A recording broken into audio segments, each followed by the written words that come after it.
श्री स्वामी समर्थ. नमस्कार मंडळी.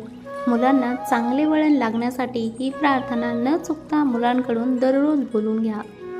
देवाजीचे रूप मनी आठवून करूया वंदन भक्ती भावे.